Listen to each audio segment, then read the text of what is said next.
So happy Monday, everyone. Welcome to 98.3 FM, The Life. You're listening to Bacon Bits with Master Happiness. And of course, I'm your host, Marty Jalove. I come at you every single Monday night at 7 o'clock to talk about your job, your career, your vision made clear, the skills that you hone for the business that you own, the ups and downs, the smiles and frowns, where you're at and where you're bound.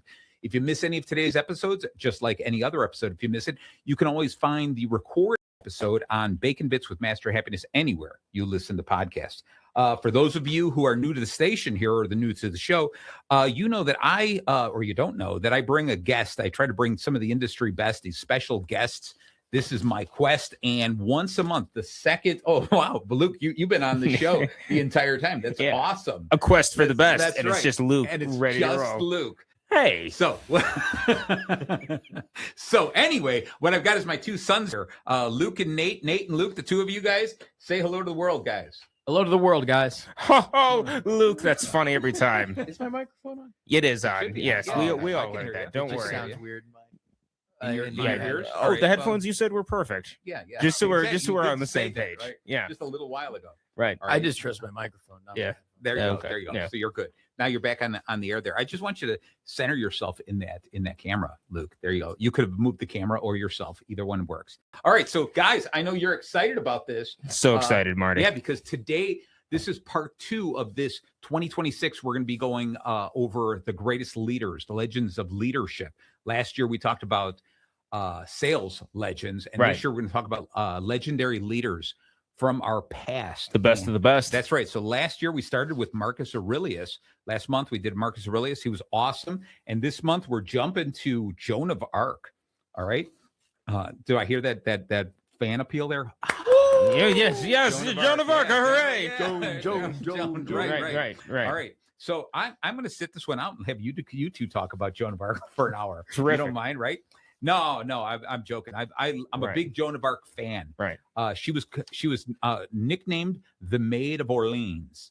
Okay. Does that mean anything to you? Does it matter? She was not from New Orleans. No, she was not. She was from Old Orleans. A woman from Orleans. Yeah. I think it would be Orleans. Orleans? I guess I don't know, but it's they have one of those like accent marks over the E, if that helps. Oh, Orleans. Orleans. Yeah, there we go. Anyway, all right. So now let's continue this wave of thought of conversation and lose anyone who wants to anyone who tuned in to say maybe I can learn something. Nah, you're not going to. Intellectual hour. You're not going to learn anything. All right. So I'm going to jump in here and kind of explain the bacon right from the very beginning, and then I want to jump into this a little bit, learn a little bit about Joan of Arc, what you think about her, what do you think about her leadership styles, etc. What can modern leaders learn from her? Okay, so. As you know, the show is called Bacon Bits with Master Happiness. And the reason for that is because everything that bacon touches just becomes a little bit better. And it's not about food. It's about everything that bacon touches. But obviously, we are not talking about the bacon for chewing. Oh, no, Marty. We're talking about the bacon for doing. That is so right. Thank you so much. So we're going to use the acronym B.A.C.O.N. to talk a little bit about Joan of Arc, kind of use it as a loose outline. So the B for Joan of Arc is belief. Have unshakable conviction. So as a leader, that's exactly what you want. If you believe it, you've got to believe it deep down in your heart and soul for your team to follow you and believe it as well. The A is going to be action. It's all about what are we going to do? Let's stop spending so much time in the planning and saying could we, should we, etc. Let's actually go out and do some stuff. So she was fantastic at that. C is courage. Lead from the front. It's not, you're not sitting behind your desk telling your people what to do. You're out there working, showing them that it's possible what you're asking them. O is going to be ownership. Have total accountability. When you say something, you do something, you live with it. You live with your wins as much as you live with your losses. And then N is narrative. Have a very powerful symbolism of who you are as an individual, your company, your commitment, your mission, etc. Have some symbolism there to really drive it home. All right. So with that, what do you guys? I'm going to pick your brains. What's a fun fact of Joan of Arc that you guys would like to share? Anybody there? So we're not exactly sure how, because her name was Jeanne d'Arc. Yeah. That's why we call her Joan of Arc. Yeah. We're not actually sure how she would spell her last name. There were some disagreements in different papers. Okay. And there's dark. There's even tart on one spelling of her last name. T-A-R-T. Yeah. Okay. Like the makeup company. Yes. Yeah. That's it. If it's any what she herself called her, she never called herself Jeanne d'Arc. She would often call her Jeanne de Pucelle. Again, I have no idea how I'm pronouncing that. It sounds good to me. Pucelle meaning maiden, so she called herself Joan the Maiden. Gotcha. Joan of Arc. Yes. R. Right. But I did not do enough research to find out what arc really means. And I know Nate was thinking that Joan of Arc was Noah's wife. Okay. Right. Yeah. Right. Yes. Yes, of course. Right. But alas, she was not. What am I doing here? We're switching. There we go. You're doing great, Marty. I mean, for me, one of the most Yeah, interesting there you go. things is that Thank she you. didn't know how to read, Yes. which is Well, I don't know. Back in the day, how many books did they have back then? right. And I mean, again, it was a different time, and given her gender, like it's not that surprising that she didn't. However, the kind of the idea that you can be a strong leader or influence those around you without maybe the academic knowledge or that, I mean, it really speaks to that. Sometimes there's a piece of leadership that is just instinctual and basing yourself on your surroundings and everything like that. Like, yes, it's good to have, intellect and academics and everything like that, but there's also a part of leadership that is just natural. Some people are born to be leaders, and she was somebody that was born to be a leader. She didn't have all this professional training, and she was still able to command just incredible forces and inspire everybody around her. I love that. I love the correlation there. You're right, because aside from her being illiterate as far as not being able to read, she was known to be extremely articulate, though. Right. She was a great speaker. And I love the idea that what you're saying here is too often what we do is we rely on certain things. We expect certain things of our leaders, and that she never let anything like that stop her. Okay. So it's an amazing feat here. So I'm going to get into this a little bit in the beginning. So Joan of Arc, when she was a very young girl, I want to say about 14 or so, she was getting these premonitions. She was getting these dreams that the Lord was speaking to her and saying that she had to go do something and tell the king to mount an attack against England, who had invaded France. And this was in the 100-Year War, a war that lasted a generation, more than a generation. And she said, I'm getting these visions that you need me to help you lead this, and we're going to do this. And this is a 14-year-old girl, right? So what ended up happening is when she went to these people saying, hey, I want an audience with the king, they sent her away. They're like, get out of here.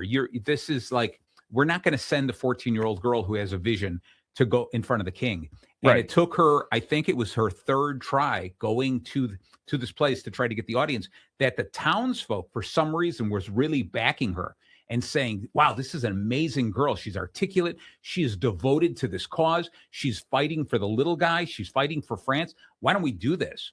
And so she ended up getting the audience with the king, talking with the king, and the king was like, I don't know about this yet. This is nice that you got the audience appeal, but I'm not sure. And so they put her in front of the clergy, and they said, talk to her, kind of interview her, find out a little something about her. And they said, she is this woman. She's pure of heart. We love everything about her. Like, we're ready to back her as well. Right. And the king said, I still have war strategists. We're going to come together and create a way to fight England, right? It's not like she came up with the strategy herself and everything. They said, but we are going to mount this attack with you being a symbol to say, that someone that appears so frail, a young child, a young female from France is willing to fight and wanting to push you out. We want you to be like our poster child. Okay. And so they did this, and she succeeded in it, which was amazing. Absolutely amazing. So Luke, it looks like you were about to say something. I was just amazed. Yeah. Joan of Arc, she was just a very charismatic figure. I'm trying to think of who would even be the closest, modern parallel to her. Maybe Thunberg. I guess. I guess you could put her in that same realm, but I think it's difficult right nowadays because there's so much social media. So many people will be attacking her, for her, against her. But I would agree with you. That's probably the closest we've got. Who did you say, Lou? Greta Thunberg. That was I think that's the closest. You know, the kid. Yeah, that one's steeped in controversy. Yeah, exactly. Yeah. Why you got one in opinions. you got one in your head there, Nate? Who you pick? I mean, I think Taylor Swift. Oh yeah, you know what? There You know, go. I mean, because like, just like really quickly, just like she was at the Super Bowl on yesterday, and people were booing her. Yeah. What are we doing? Right, right. Everybody relax. She is just a you singer. know, right? She's just a singer, and like I get that, like some people like didn't agree with her involvement or whatever, but like, you know, she's somebody, she's a celebrity who's trying to use their position to kind of push for different things, but it's usually positive things, and so to just sit there and boo, what are we doing? Like, come on, America, exactly. Get it together. Right.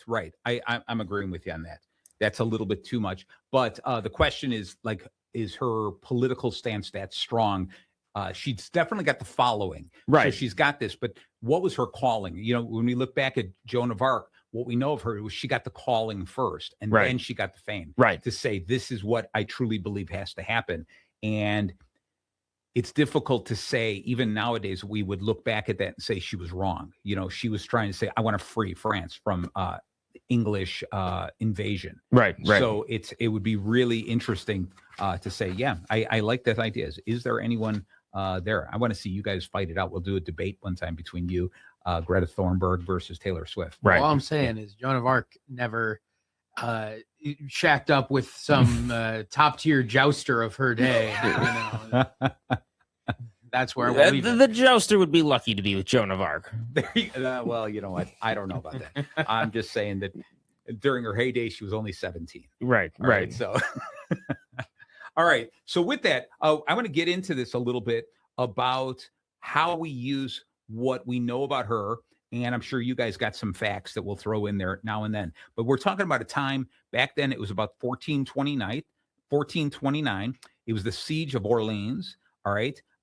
And she was she was like making a stance. This whole idea, by the time it turned into 1431, I'm looking through my notes here, where she finally was able to become that force, that unshakable force.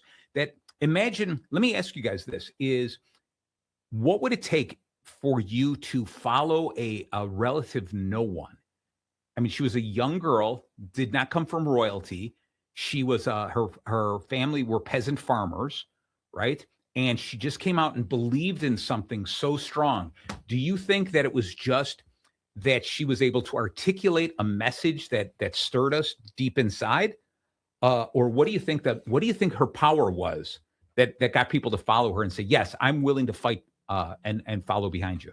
I think that something that's important to note is that inherently, most people want to have a cause to rally behind. They want to follow something, right? You have your core group of people who want to be the leader and they want to be the one kind of leading the charge, but most people want somebody else to do their thinking for them.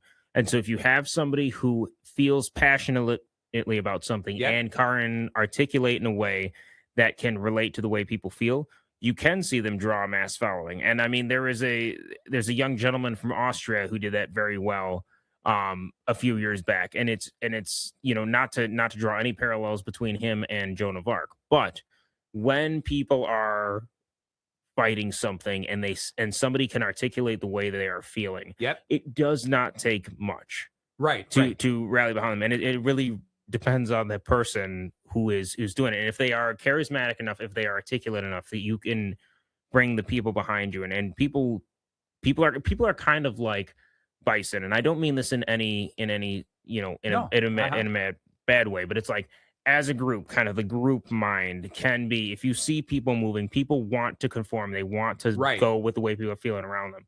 And so it's as a leader, you have to remember that you have that power, that if you are charismatic enough and strong spoken enough, you can really make a difference in the people around you. And so for me, it's not that much of a mystery. People were hurting. People were angry against the English. They all that. And so for somebody to step up and speak, a lot of people, it's easy for them to rally around somebody when they have that passion, that commitment, and that confidence. I love it. I love it. I was going to say, as I'm flipping it back to me through Luke. All right. I was going to say, it's like that snowball effect. Right. You're absolutely right. I have a feeling I don't want to fight it by myself, but when it's easy for me to rally behind a group. Right. Okay. There is some kind of a psychological phenomena about this whole idea that they did this test at the DMV. All right. And what they do is they have 2 windows open to do the same service at the driver's motor vehicle service, right? And what they do is they have a bunch of people stand in one line and no one stand in the other line. And people inherently don't go to the empty line because they feel there's got to be something wrong with it. They go to the full line because they feel like, well, those people, the group intellect must be greater than my own. Yeah. Everyone's waiting in that line. That must be the correct line. And I mean, just think about it, right? If you're ever somewhere and a fire alarm goes off, Yep. what is the first thing that happens? Everybody starts looking at each other, Yeah. waiting for the first person to make a move. If you have 2 or 3 people flinch and start moving quickly, Everyone's going to follow them. everyone's going to follow them. Yeah. And Luke- so it's that same mindset. So it's as leaders, we have to understand that. So, Luke, what's your feelings on that? What's your take on that? The group mindset.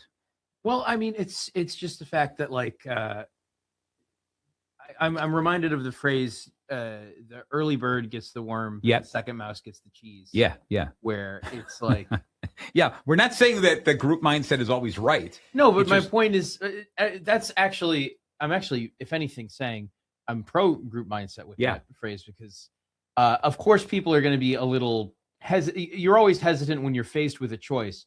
But when one person is able to make that movement, then it just immediately alleviates the group's fear because it's like, well, okay, if that's a mistake, I can say, you sort of Yeah. subconsciously say, this is this person's mistake. I was Right. just roused into following them. Gotcha. So, but that's enormously important to have that power to be like, I'm going to make this choice, and Right. influence these other Right. Now, as far as we talk about this group think mentality, there is also a great theory that I've put to test and it works almost all the time. And that is you've gone to these places where they say, guess how many pieces of candy are in the jar, right? You've seen that, Nate, right? Yeah. Where they show that, guess how many, whatever it is. And so rather than try to take an educated guess yourself, because you're just, you have no way of knowing for sure unless you count them. What you do is become the last one to guess, take everyone's guess, everyone who's guessed on it all, add it together and come up with the average guess. And what ends up happening is the group mentality, the average guess is usually the closest to the actual number. Okay. The only way you lose is if somebody takes a lucky guess or they know something. But even the obscure numbers, you got a jar and everyone's guessing 200, 205, 207, 250. And then you got one guy going 3 and another guy going 1,000. All right. You include those in as well. And it still averages out to the right number. Okay, so there is some real strength to that group mentality. All right. So with that, let's get into the bacon of this, and let's see if we can get through one of the letters before the bottom of the hour here. All right. So when we talk about Joan of Arc and her leadership skills, B is going to be the belief, that unshakable conviction. This idea of she believed in something so well, like she didn't just say, I believe this. She goes, I know this to be true. She felt it down deep inside. And when we've all run into leaders who have felt so strong about something that you're like, you know what? There's so much of this positive energy. Maybe, you can't go wrong, right? I'm going to follow you because like you were just saying, Luke, sometimes it's easier. I'm not sure where to go, but this guy is so sure of himself. He knows or she knows exactly what she's talking about. I want to follow them. I want to go in that direction. All right. And I think that's that whole idea of once you believe it, you've got to believe it wholeheartedly. If you second guess yourself, you back it off a little bit and say, I'm not exactly sure, then you can't get the people to follow you. Right. All right. Because they're going to go, well, you don't know where you're going to go. So why am I going to follow you? Why don't we do this other direction instead? Right. Well, I mean, that's jumping. It's jumping a little head into the bacon, but it's that ownership piece. Yep. Right. Yep. You got to own it. Like when people follow you, they have to know that you are bought in pound for pound. And if for whatever reason, even if you as a leader have maybe your doubts in the direction you're going or something like that, you can never show that. You have to show that you are 100% bought into whatever idea you are pushing, Right. and really sell it. And that's how you get people to follow you. Because the minute they sense wavering or anything like that, you lose credibility. They want to know that you are in it to win it. I gotcha. So along with that, I'm going to get into these couple of terms: visualization, manifestation, and a vision board. Okay, these kinds of things. So visualization is one of these things that kind of falls along the lines of a self-fulfilling prophecy that I think it was Michael Jordan used to really talk about it so much, right? But they used to do these tests even in college basketball where they would take one team versus another team of equal ability. And they would tell one team, go out on the court and just practice free throw shots. Just stand there and keep practicing. They would tell the other team, don't practice free throw shots. Instead, just visualize making the shot one after another and never missing. A lot of swishes, just one after another, constantly doing it. And then when they finally met for the match, a free throw competition, the ones who visualized did better. Okay, because, and I think when you think about it, they were already good basketball players, right? So they knew what it took to make a free throw. Now they just visualized making it and never missing it. Whereas the team that practiced were not making 100%. They were missing it. And so their mind was like, I'm going to make some, I'm going to miss some, I'm going to make some and miss some. Whereas the visualizers only were winning. Okay. And so there's a strong thing about visualization and how the more you concentrate it and how you see it happening in front of you, you end up going into the zone or the flow, right? And things just happen automatically and it works for you. Okay. The same goes with manifestation, where you say, I am going to view this as this is actually happening. Like, and this is what Joan of Arc said, was she did not believe that they might be able to push the English out. She said, we will push the English out, and this is what we have to do. There was a part where she even said that the night before, she goes, tomorrow during the fight, I will be wounded. I'll get shot. And she was shot with a crossbow. I think she was shot 2 times. And all she did, she got off the horse, pulled the arrow out of her leg, got back on the horse and continued to fight. And I'm sitting there going, as strong of a leader as I think I'm going to be, you can shoot me with an arrow in the leg. I'm going to have somebody else pull it out, and then I'm down for the count. I'm going to take the night off. Okay. But anyway, so she manifested it. She said, I'm going to win this. This is going to work. And today, nowadays, we do a lot of these vision board things. Okay. Have either of you either done a vision board or thought about doing a vision board or know somebody who's done a vision board? I actually did do a vision board once. I had a part, this was back in high school, so it's a while back, but I had a part in a play.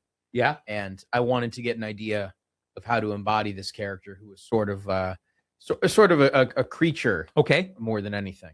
So I just went about assembling a specific kind of character. I wanted to see like your Gollum or your okay.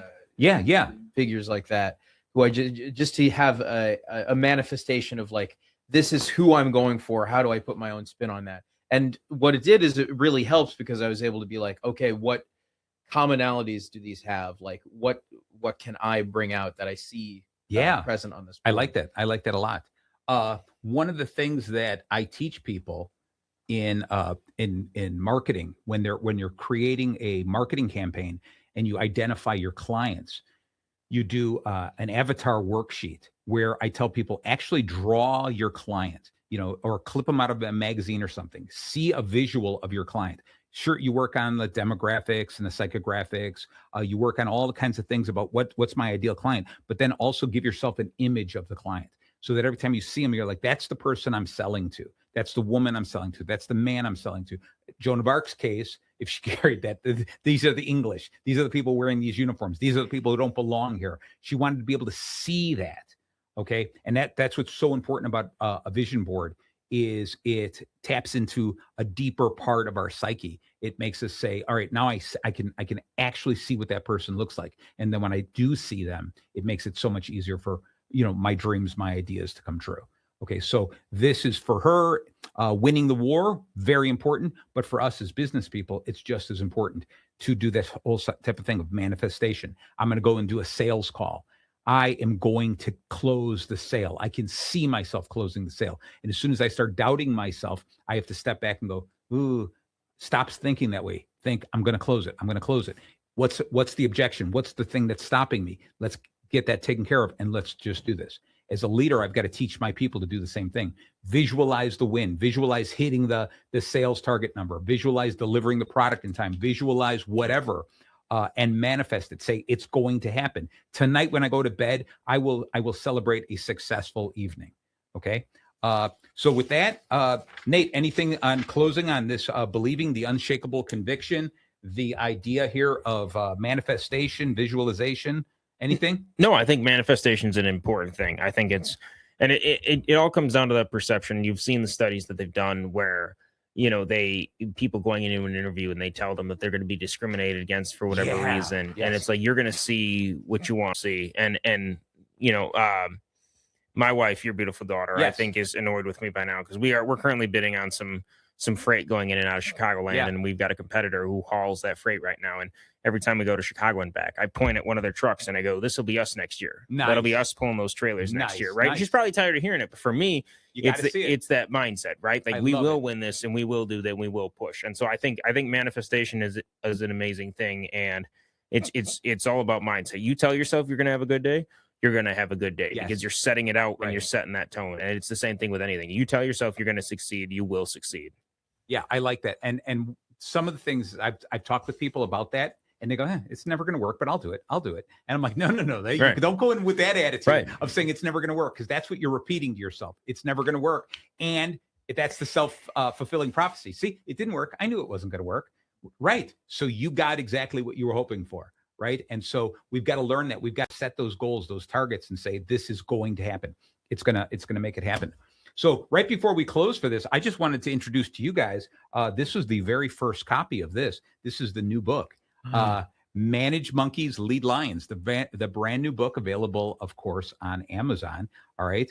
And I wish I had more copies, because I would give them to you. I know Luke wants 2 or 3 copies of this. All right. But the beauty of this book, this book I'm extremely proud of. I'm very happy, excited about this book, is as you go through here, what you're doing is you're analyzing your employees or your team members and breaking them down, first off, into 4 different categories. And then within each category, breaking them down into 4 different pieces. And I'm using animals. So obviously we're going to manage monkeys sometimes, but we're going to try to turn those monkeys into lions. So this is a great book. It shows you the questions to ask to find out exactly where they are, and teaches you how to inspire your team to motivate themselves. So it's a very great book. And so who knows, by the end of the year, we might actually quote something out of this book. I like it. I'll tell you what page it's on when we do. Yeah. All right. Nice. I knew I could count on you. That's right. It is at the bottom of the hour right now. We're going to take a little momentary break. And when we come back, we're going to do the, all of you guys are aching for the rest of the bacon, right? And that's the aching for bacon. That's it. We're going to come back with the A, the C, the O, and the N. We're talking about Joan of Arc. I am here, Marty Jalove, to host the Bacon Bits with my 2 boys, Luke and Nate. So do not go away. Thank you so very, very much.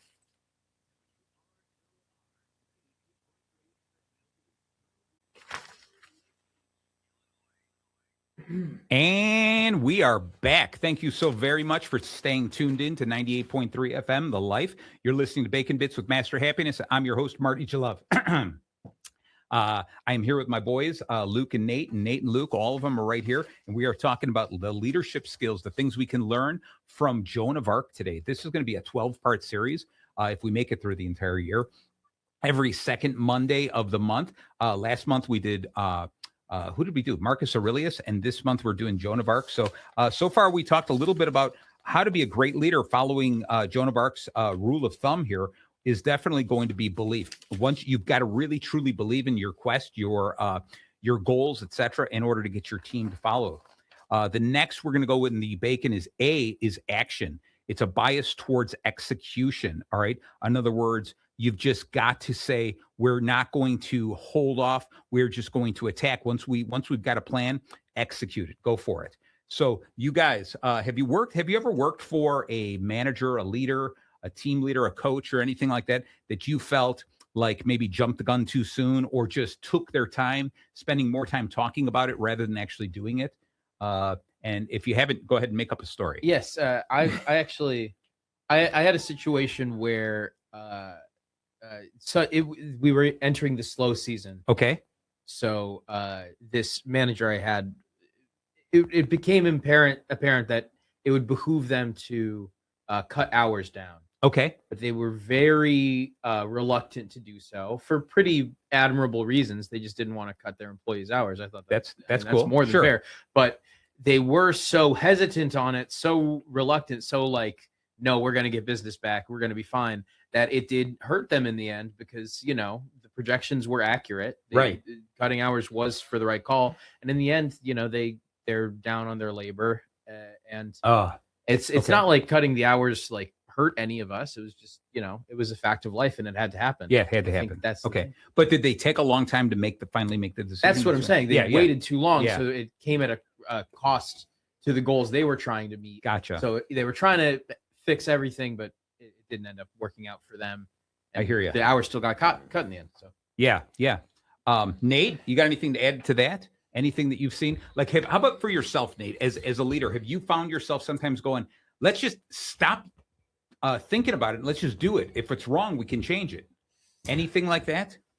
I find myself in that quite a bit. That is one area that I am aiming to grow as a leader. Is I'm very much a doer, right? And so there's times where I will just get an idea in my head and I'll run it through 2, maybe 3 scenarios and then execute, right? And I've got the mindset of if it doesn't work, we'll monitor it closely, we'll pivot, and if it doesn't work, right? Right. Make a change. Yep. And so it hasn't burned me yet, but it's been very interesting because my wife is very different, right? She runs a calculation about 80,000 different scenarios in her head. So when she brings something to the table, it's usually very well thought out and all that. So just even in our life, as we're kind of talking through things, or when she brings up a challenge to me and I just start spitballing ideas, I'm like, well, what about this? And she's like, yes, but that won't because of X, Y, Z. Or I'll be like, what about this? And she's like, well, yes, because that'll work because of this. And it's such a higher level. So it's actually made me want to take just a little bit more time to take that step back and look at, digging a little bit deeper, because I'm a man of action, right? I'll run 2 or 3 scenarios in my head. If it works for 2 out of 3, we're going for it, and we will learn along the way. Right. So, the one that rings clear in my head all the time on this one was I worked for a company. We were making, I was doing graphic design. I was in charge of that team, and we were putting together a catalog. And so we would meet together, a group of 8 people, different team leads, different departments in the company, and we would analyze page by page and just dig through it. And you got 8 different opinions, and people would say, this needs a comma here. Or can you move that word over here? Can you justify this text? Can you make that picture a little bigger? All the kind of stuff that is, I don't mind when somebody says there's typos in here, fix this, or that's incorrect information. But everyone felt like they had to say something. Everyone felt like their worth wasn't there unless they added something. And sometimes you got to learn, sometimes some discussions don't need an extra opinion. Right. And you would get people going, I think you should capitalize that letter. Another person goes, I think you should not. And then it was like, oh my gosh, how long is this going to take? And we would go through this. It would take us longer to proofread the catalog than to actually produce the catalog. All right. And so I think sometimes you just had to let it go. And this is a printed piece that if we made a mistake, it's out there permanently that you can't change. Okay. But I still feel there's ways to let these things go a little bit quicker. There's a term called analysis paralysis. Okay, that what ends up happening is you continue to give yourself too many options, and before you know it, you paralyze and you stop, and you're like, I don't know what I'm supposed to do. You got to narrow it down to 2 options. Get it down to 3, and then say out of the 3, which is the first one we can pull out, and out of the 2, which is the direction we got to go in. And if a good leader has got to be able to do that. If a good leader is standing there in front of his team going, I'm not sure what we're supposed to do. What do you guys think? What do you guys think? It's going to be very difficult to get them to follow you if you chose our direction by the flip of a coin, right? So we don't want to do that. We really want to go this. So our lesson here with this action from Joan of Arc is stop waiting for the perfect condition. They don't exist, right? Leaders move. They create momentum by taking the first step. Then what is next? Are you planning? Are you planning and planning and planning, or are you doing? Leaders do stuff, okay? So that's what's really important there. All right, so we're going to get into C, which is the important one here, is courage. Lead from the front, right?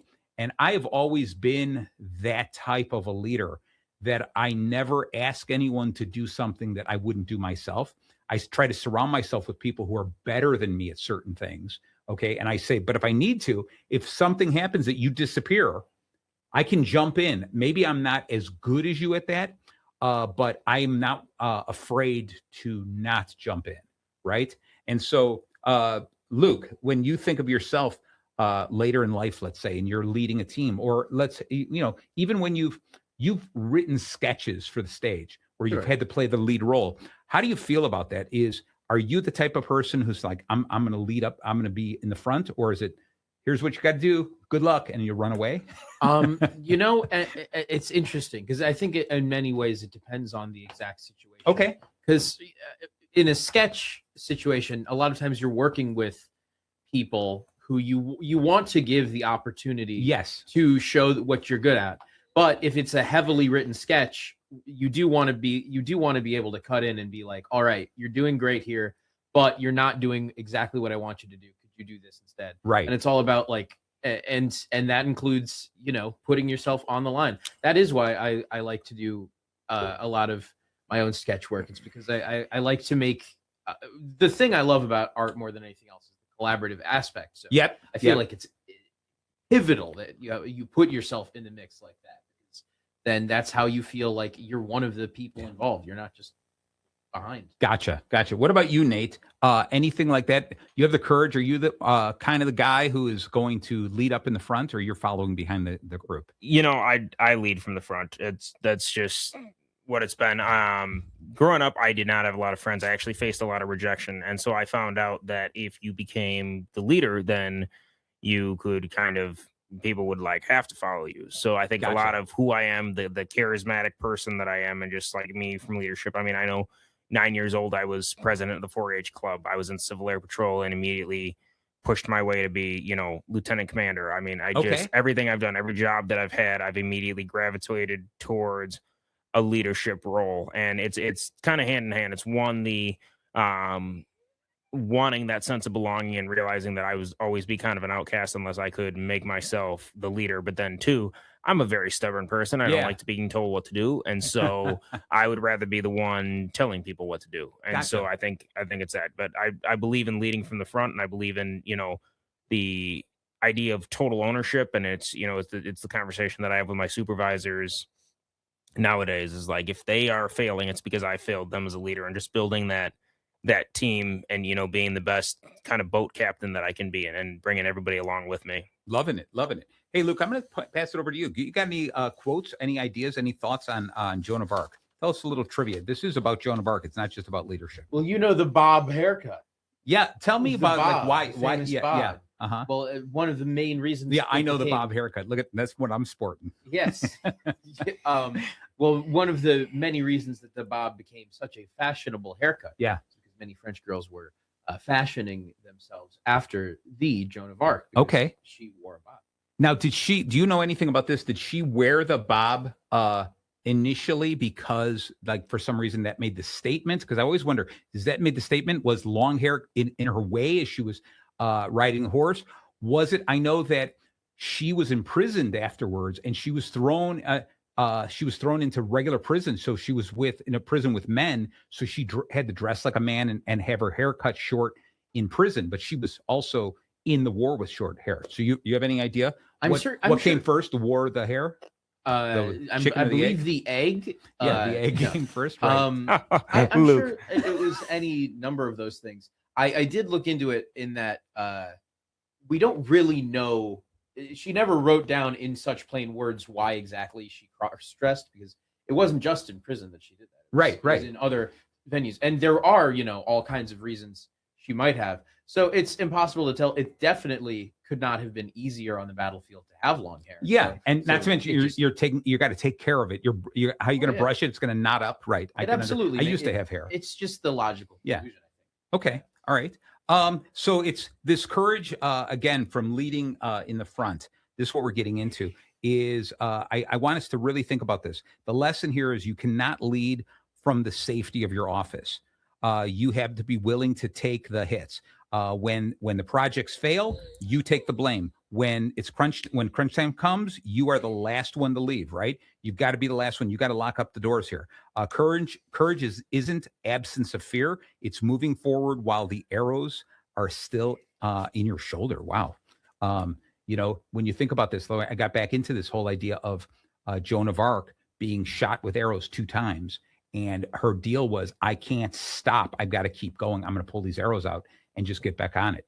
Now, there was something I had read about, because she was a peasant farmer girl, when they said, okay, we're going to send you out there. Here, you got to ride one of these war horses, which is a different type of horse. So she had to learn how to ride a horse differently. And this idea, we'll get into this, and she carried a banner instead of a sword. So she was really, it was something very different, but her conviction to do it. And I think about this, there were times as a leader, I had to step in and do something that I wasn't comfortable with. This was like outside of my realm, but I had to prove to my team, I'm willing to do this. I'm willing to get my hands dirty. I'm willing to make mistakes so that I'm showing you my vulnerability so that you can feel like, all right, I can pick this up.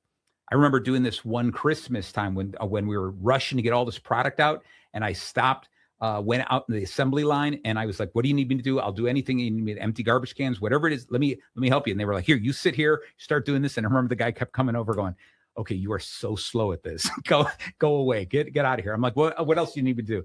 All right, stay with this. And I went to go answer a phone call. I came back and he's redoing all the product that I did, because he didn't want to hurt my feelings. I'm like, all right, I'm not going to do that. Let me do something else, right? But it's important to show your team, I'm willing to do whatever it takes to get the job done. And I'm also willing to admit you may be better than me at this particular thing.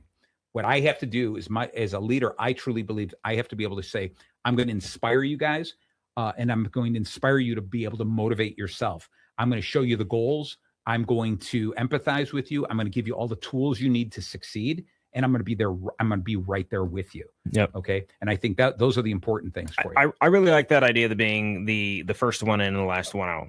Right. Yep. And you don't have to do it. You don't have to do it always. Like, No. as a leader, you have your commitments, you have your family, everything like that. And you have your team and your staffing in place. But when it is a time where perhaps your team is up against a struggle or something, I've noticed that if the leader cuts out early, right, and is like, let's pick this up via email or text message after the fact, it seems like that all of a sudden a weight is lifted and the sense of urgency to solve the problem kind of disappears almost. They're just like, oh, okay, well, we're all going to go home and we'll kind of figure it out and chat about it, as opposed to just kind of digging deep and making sure that it is taken care of. And so that's something that I've strongly embodied just with me and my team. I try to be the first one in the office, and I make sure that unless there's some extenuating circumstances, like I got to visit a customer or something, that I'm the last one out. And what I've seen is my team will step up and they will leave. And they will, I don't have to say, hey, can we stick around until this is solved? They just understand that is the expectation. And so it's a cool thing to see, but it's something that might be lost on some leaders, that they're just like, well, my team will handle it. But I know, beyond a shadow of a doubt that my team will take care of stuff. And so even if there's a time where I'm not there, they understand that the expectation is you stay there, you dig deep, you solve the problem, and everybody goes home and wins together. I love it. And that leads us right to our next step that we're talking about is O for ownership. So far we talked about B is the belief, A is the action, C is the courage, and O is ownership. And it's the moment a leader stops owning the goal, the fail, the moment the leader points fingers and goes, it wasn't me, it was that person, you lose all credibility. Okay, because once you do it, no matter how strong of a leader you are throughout the entire process, no matter how far you push and you go, I got your back, and look at me, I'm getting my hands dirty. The moment your team sees you point fingers at someone else and go, it was his fault, you lose all credibility, and that team doesn't want to follow you anymore. It's such a fragile relationship, because they're sitting here going, I have faith in you, I put my trust in you, please don't let me down. And as soon as you show, I'm going to let you down, you screwed up, so I'm a big believer in, I'm going to cheer on my team in public, and I'm going to critique them in private. I've got to talk to them quietly and say, hey, look, you made a mistake here. Let's use this as a learning, a chance to learn something, and let's move forward. What could we have done better, as opposed to ripping them apart, especially in front of other people? Okay, so that owning something. Have you ever positioned, you guys, either one of you, ever been in a position where you felt like your theoretical leader kind of threw you under the bus? And again, you never have to mention any companies you're working for, but a situation. I had a situation in the past. I will say this was not exactly a leader, Okay. but it was a peer. Okay. At this setting, and it was right when he was getting in a lot of trouble with the leadership. Okay. And it was the situation where, we have a 3-strike system at this job. Yeah. And he had just gotten 2 of these strikes. Yeah. So, And so- he does the classic thing where instead of, bucking up and trying to fix his attitude, he goes, well, did you know that person X did this? And, Luke did that. Wow. And it's like, and it's the kind of thing where even the person he told this to was like, I'm not taking any of this seriously, because I know that if it actually mattered to this person, they would have brought it up when it happened. Right. And not the second that things got bad for them. Yeah. Good point. And it really shows you, who your friends are. So it's But absolutely. I like the way that your the leader, your manager there, handled it too, and being able to say, I'm not going to fall for that. I'm not going to get sucked into that and blame someone else for your shortcomings. So that's really important. That's great. What about you? Any stories over there on ownership, either for or against, that you can think of there, Nate? I think it's kind of it's that leading from the front piece. It's that ownership piece. I remember we had gotten a new head of operations that had just started for us, and we'd shuffled through a couple of them. And I remember the previous one of our operations managers was out, and we had a slide deck presentation we had to do, and it was a company-wide presentation, and we were going through the slides, and that ops manager slide came up, and the head of ops said, well, they didn't update their slide, so I'm not going to speak to it. So we just kept kind of on going. And I remember checking right before the meeting, because I was the one running the meeting, and the manager told me, hey, my slide's updated. The head of ops is going to speak to it. Okay. Right. So afterwards, I kind of cornered the head of ops, and I was like, hey, why did you not speak to that? Yeah. And they said, well, I didn't really understand the material, so I wasn't comfortable. And I said, okay, but you said they did not have their slide updated. Oh. And so you made them look bad. Really passing the buck there. Right. And so I just remember thinking in that moment, like, wow, this is somebody that I will never I will never follow, right? Yeah. You can't trust them. Long story short, they didn't last very long with the company, but it kind of left a bit of a bad taste in my mouth, because I was like, okay, like if this is the type of leadership that I'm going to be dealing with, I like, that's not somebody that I'm going to follow. And because I remember even telling him, I said, if that was my slide and it's updated, I expect you to speak. Do not say that I don't have my stuff done, much like you just did there. And so kind of fast forward, we hired a new head of operations. And I remember it was maybe their 3rd or 4th day on the job. And they showed up. It was 4 a.m. Yeah. And they came walking in, and they had cleaning supplies for the bathroom, and they went in and they ended up actually scrubbing the toilet and part of the bathroom. And they said, I just noticed that it was really dirty in there, and something I've always believed in is clean bathrooms in a place of work. And I was like, this is somebody that I can get behind, because they are going to take ownership of every level of it, and they're not afraid to kind of go and do something that a lot of people are like, we've got people for that.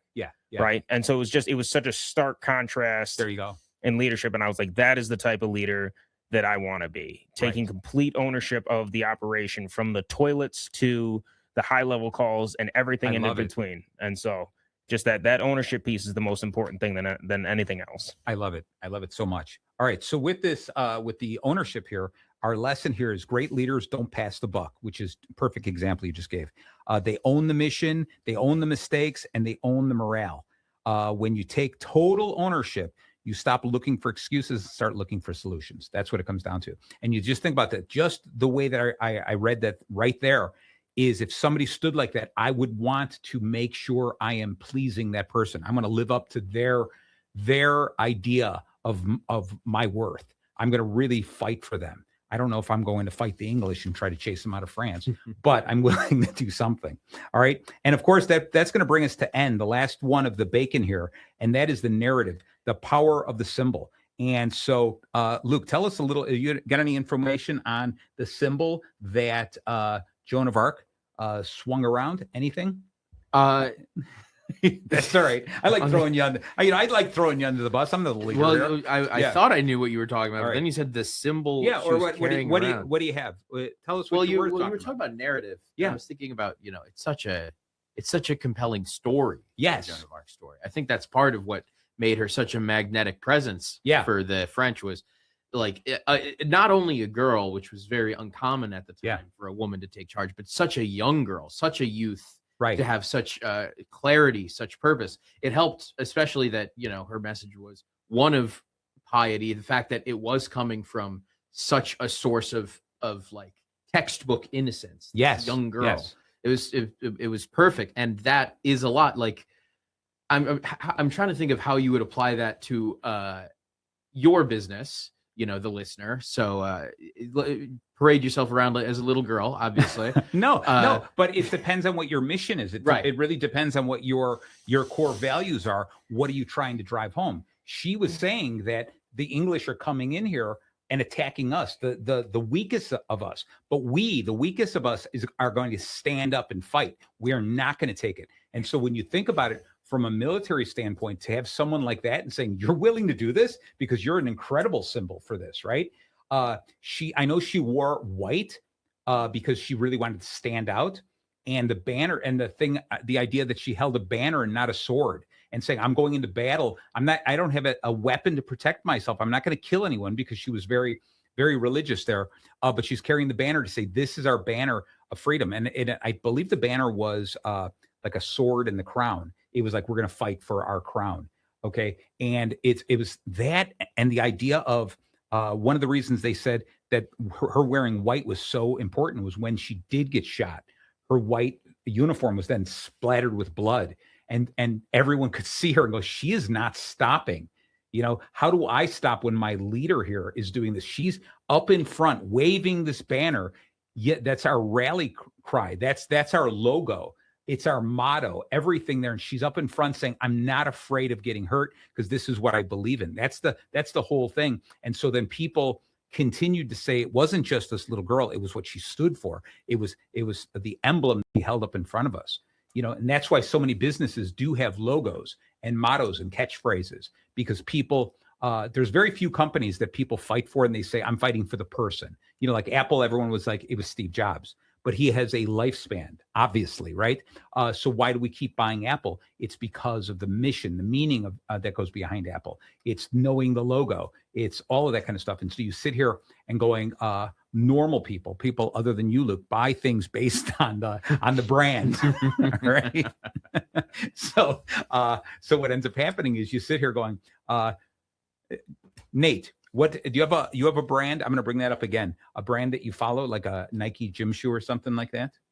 I mean, I've got different ones, Yeah. like As you're wearing the Quick Trip, right? Yeah, hat. yes, no, Yeah. no. But I think that Quick Trip is a great brand. I mean, they have clean bathrooms, they have Nice. great convenience stores. They take good care of their employees. If you go in there and you see Quick Trip employees, and I'll just pick on like Speedway or somebody else, but if you go into any other major gas station chain, and you look at and kind of compare and contrast to what Quick Trip is, something that's cool that I like that they did is there is a phone number on the wall in the bathroom, and it says, if there's an issue with this bathroom, please call this number. Wow. And that goes to the owner of Quick Trip.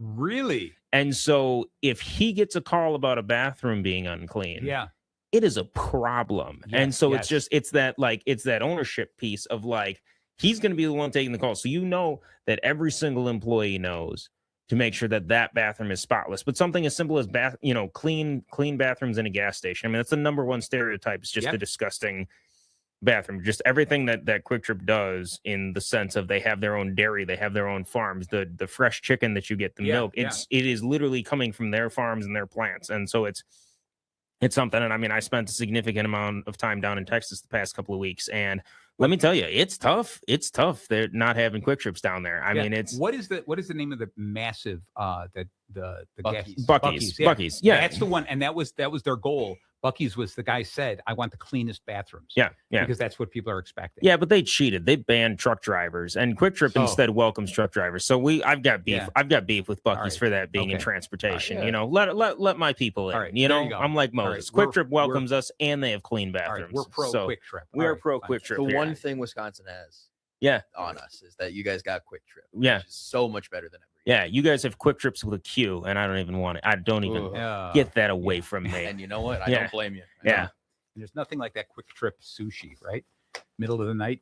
It's, you know what? It's not bad. I tell you what, they've got fresh meat. They've got, I mean, they do it all there. I'm All with him, Dad. Yeah. You're thinking of every other gas I station. know. Yeah. Yeah. Quick Trip is I'm not different. eating Yeah. sushi at a gas station. Sorry. All right. So, and any of you guys, I want to flip back and forth. Any of you guys, as we're running out, we're at the last 2 minutes. Any other quotes? Any chunks of knowledge about Joan of Arc?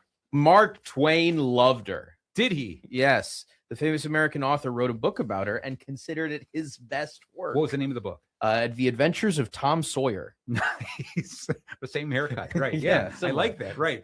It was probably a little Personal recollections of Joan of Arc. It's one of those two. It's one or the other. Well, wow. Personal recollections. Nice. Personal recollection. Yeah. All right. right? Yeah. That's All right. No, I just think so he's got to have read about her. He didn't know her. Yes. Yeah, I think exactly. I think it's a fiction novel. Gotcha. What about you there, Nate? Any wise words about Joan of Arc? I just kind of just recapping what we said, Okay. though. I mean, the biggest thing is it's not about titles or age or experience. I mean, it is about belief and courage, ownership. Yep. I mean, you know, and we have to remember that in our lives. In our own way, we are a leader of some form or another. It could be a leader of our family. It could be a leader of our friend group. It could be just a leader of our department at work or whatever it is. And so it's important to, manifest, have clear direction, and really just hold true to what you feel is right and executing Love on it. it. Yeah, I love it a lot. All right, man, this is the end of this show. It's the top of the hour. Thank you so very much, both of you guys. Luke, Nate, thank you so very much. Any great leader you want to do next month? I'm gonna throw it out to you. Anyone pop in your head? Ooh, what about Shaka Zulu? Shaka Zulu? I've always All right. wanted to look into him. All right, Nate, you got any suggestions? Otherwise, it looks like February is going to or March is going to be Shaka Zulu. Shaka Zulu, and my job will be to know how to spell that by the time the show starts. That's right. So again, thank you guys so much. Next month will be fun. We're going to dig into Shaka Zulu, see if we can come up with an hour worth of Immediately regretting it. going okay. And now back to Joan of Arc. All right. I want to thank you guys so very much for coming out here. Thank you guys so much for paying attention and listening. If you missed any of today's episode, tune in to Bacon Bits with Master Happiness anywhere you listen to podcasts. Ta-ta. See you next week. Thank you.